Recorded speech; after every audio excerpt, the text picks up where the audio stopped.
Hey everyone, welcome to the Pawareness podcast, and thanks for joining me. Be sure to rate, review, and subscribe on iTunes, Spotify, and YouTube, and also check us out at pawareness.org and on Instagram at pawareness_official. On Instagram, we are doing submissions for Pet of the Week, where you can submit your foster pet, and we'll pick one winner every month, and we'll give $200 to their choice of charity or foster. Thanks for watching, and I hope you enjoy this episode. Hey everyone, well, I have Mary Tan on with the Humane Society organization in Minnesota, and I want you to go ahead and just introduce yourself to the viewers, a little bit about yourself, how long you've been with the organization, and then talk about the organization itself. Yeah, so my name is Mary Tan, and I'm the Public Relations Manager. I've been with the Humane Society for about 2 years, since Valentine's Day 2018, and it's always been my lifelong dream to mix animals with public relations, which is one of my favorite things to do. So my job entails getting media coverage, doing interviews, spreading the word about all the different programs and initiatives that we do at the Animal Humane Society, which is located in Golden Valley, which is right outside of Minneapolis, Minnesota. Wow, that's great. Yeah, and I was actually curious too, just for everyone's clarification, I've volunteered at the Humane Society for a little less than a year, and it wasn't until I actually volunteered that I found out that Humane Societies, and maybe you can clarify this, it's not one organization, right? Like every organization is independently ran. Is that correct? Correct. So the name of my group is Animal Humane Society, and it's a very generic name. So we get confused with a lot of different humane societies, but every humane society is independent. There's a Arizona Humane Society, there's a San Diego Humane Society, and we're all separate entities. And there's a lot of confusion because there's a national and international organization called Humane Society of the United States. And they are actually not an animal shelter, but they're more of a lobbying and public policy arm of animal welfare. And people kind of confuse us and think that we're all part of one another, but actually we are separate organizations. But however, in animal welfare, you do need to work with each other, because the only way you can solve pet overpopulation is by groups coming together and working together. So we, for example, do work on projects with HSUS, as we call them, legislative bills here in Minnesota related to animal welfare and that sort of thing. But we are all separate. So even though you guys are separate, do you notice, is there an overlap there? Are there like common core values that are across all of them, or are they like completely night and day different, whereas Arizona and Minnesota are completely different? Is it pretty much the same, or what are some of the similarities? I would say all animal welfare organizations have a very similar mission, which is to help animals, to help homeless animals. I mean, that is the number one mission for every organization. Now, there might be some nuances between the two. So, for example, you hear the terminology no-kill a lot, and no-kill is really a marketing term. If you talk to a lot of animal welfare marketing people, it's a way to market your organization. So what it means to be no-kill is that you have a placement rate of over 90%. So at Animal Humane Society, we have a placement rate of about 93%. So we could call ourselves no-kill, but we choose not to call ourselves no-kill, precisely for the reason in every animal welfare organization, there is euthanasia involved. It is not possible to save every animal. For example, if there is an animal that is very sick, just got hit by a car, something is in a traumatic situation where that animal is truly suffering, euthanasia is a viable option. There's always a question of resources in animal welfare organizations. So, for example, the 25-year-old cat that comes in and needs $5,000 worth of veterinary care every month. Do you put your resources into that animal, or do you use that same money to spay and neuter and get adopted 30 kittens? So there's always constant choices. There's no wrong or right. But at Animal Humane Society, we believe it's misleading to call ourselves no-kill, and that's why we don't call ourselves no-kill. And the other thing I wanted to talk about is you often hear animal shelters called kill shelters. That does nothing but demean and make people who work in municipal or open admission shelters, they already have a tough job with compassion fatigue. And what's interesting is that Animal Humane Society is an open admission shelter, as are most municipal or government-run shelters. Open admission means that we take in every single animal that comes our way. We don't say no to anybody. There are a lot of animal welfare organizations that specialize in one thing. So they're specializing, for example, only in golden retrievers or only in neonatal kittens, but we take all of them.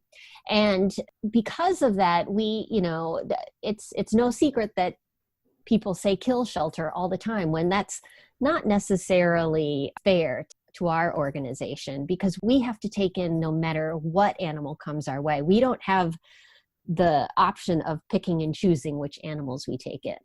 I hope that makes sense. That does make sense. And what are some of the things that you guys have to do because you do accept every animal? Like, what are some things that do you guys have more workers or like more space? Like, what does that look like? So we are so lucky here in Minnesota. We are extremely well-resourced compared to the rest of the country. Minnesota is also a very well-educated community. Our average income, and I may be off here, but I would say more than half of Minnesotans have been to college. So there's a lot of education in this community. And so everybody spays and neuters their pets. People are very generous. And what we found here, so Animal Humane Society has roughly about a $24-25 million budget. We have about 400 employees. We are a very large shelter. Some have said we're the third largest in the United States. We are definitely the largest in the upper Midwest. We take in more than 23,000 animals per year, and 93% of those have a live outcome. And one thing we do, we team up with other animal welfare organizations. So for an animal, for a cat or dog or rabbit, going into a shelter is a really scary thing. I mean, you go in there, you're in a home, you're surrendered by your owner, and suddenly you're surrounded by all these barking dogs. You don't know where you're at. You have veterinarians and vet techs poking you and everything. And some animals just cannot thrive in that, and they shut down.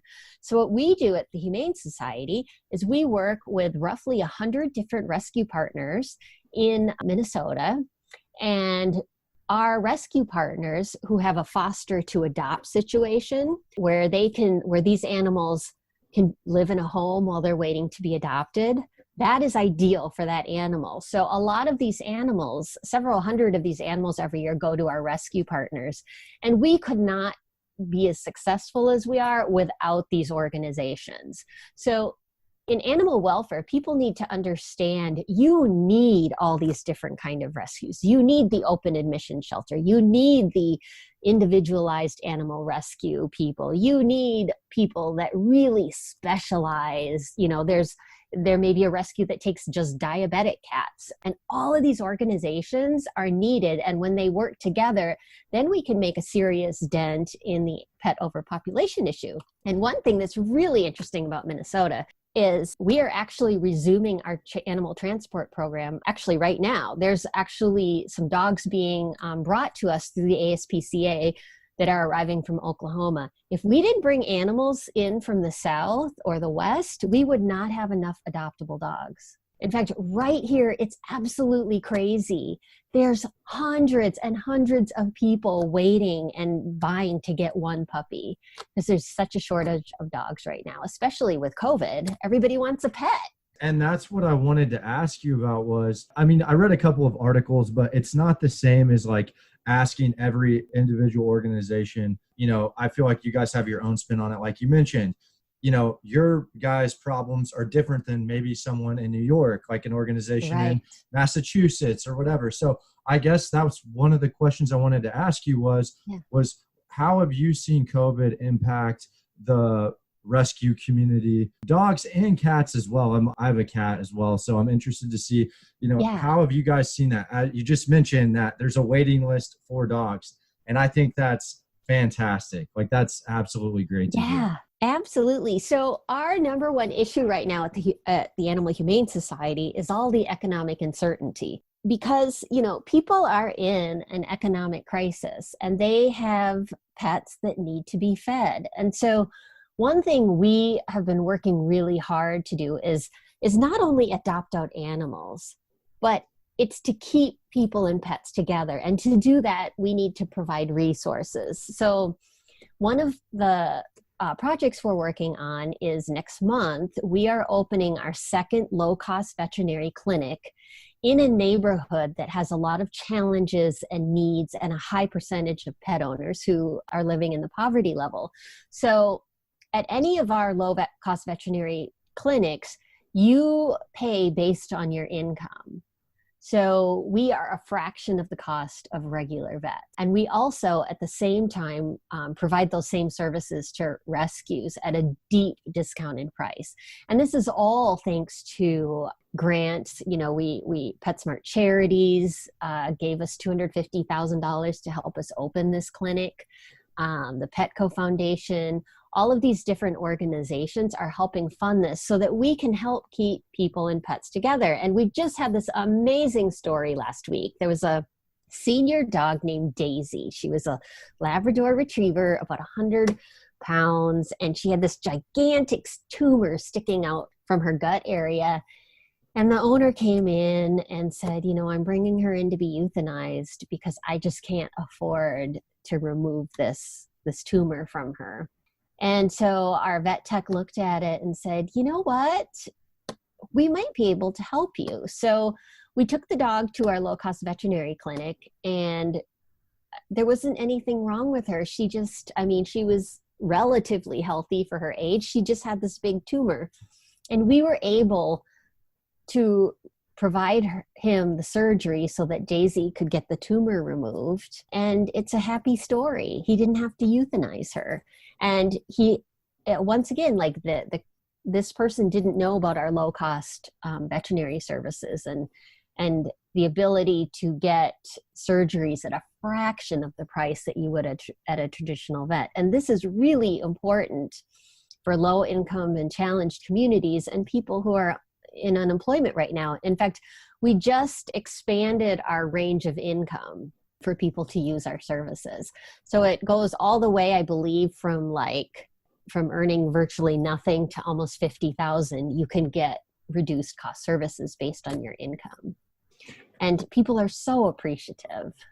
And is that something that you guys offer only in your area, or do all humane societies have that kind of service and network available to them? I would say every major city has them for sure. And there's more and more of them popping up. And like the big humane societies, I would say like Arizona Humane, San Diego Humane, San Francisco's SPCA, they all have these. Atlanta Humane all have low income veterinary clinic. In the South, in Atlanta, I know there's a really awesome chain. I don't know if they're a chain or not, but they're a veterinary clinic called Planned Pethood. And they offer low income veterinary services. If you call your local animal rescue or animal shelter, they will tell you, they will know where these low cost veterinary centers are. And, there's no reason why your pet shouldn't have the medical care it needs. And in fact, we offer every summer before COVID, we would have events in public parks in St. Paul, Minnesota, which is our sister city. And anybody who had a pet could come and they would get free wellness shots. So their rabies, all of that would be free. And then they could get a free checkup by their vet.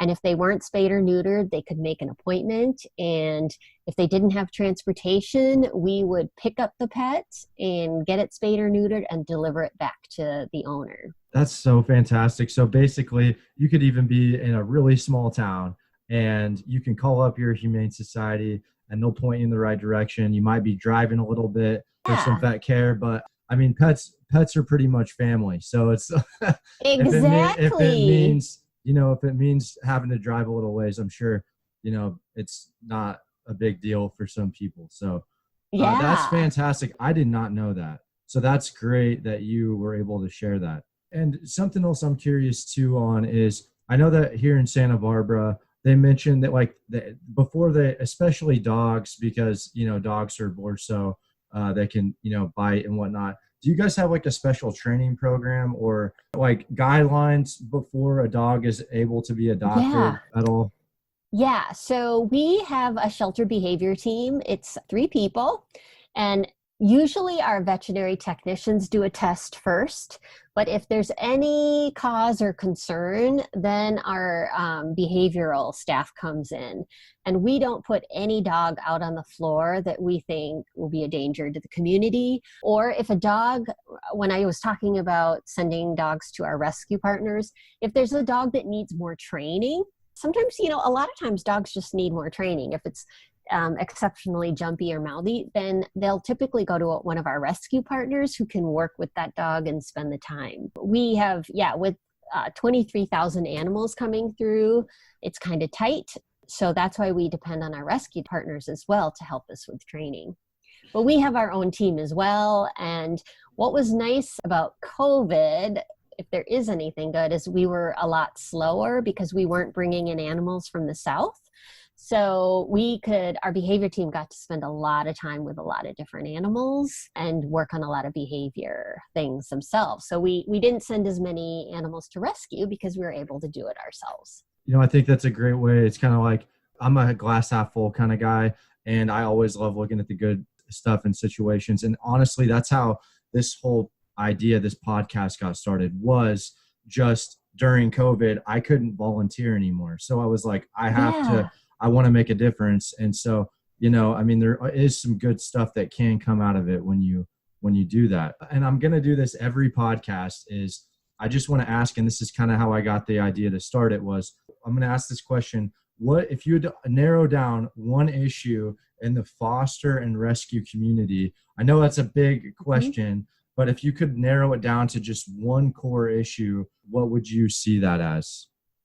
I think with fostering, I think it's wonderful that because of COVID, everybody wants to help out. And we've had an outpouring of fosters. And it's interesting because fostering, we've put in every single one of our animals into foster, which was almost 400 animals when we had to close our shelter.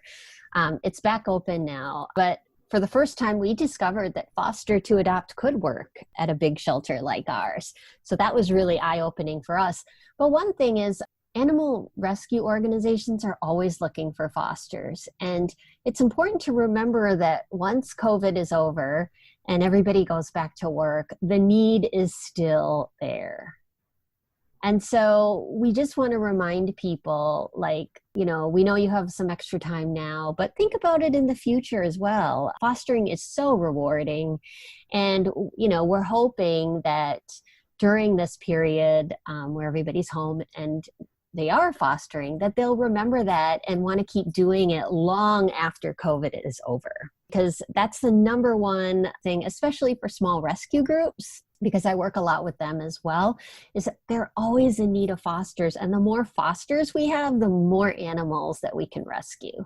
That's amazing. Yeah, I think that's great. I thought it was one of the most rewarding things I've ever done. And I'm sure people as well, like once you just get your first dog under your belt, or cat too, and it's just such a rewarding experience.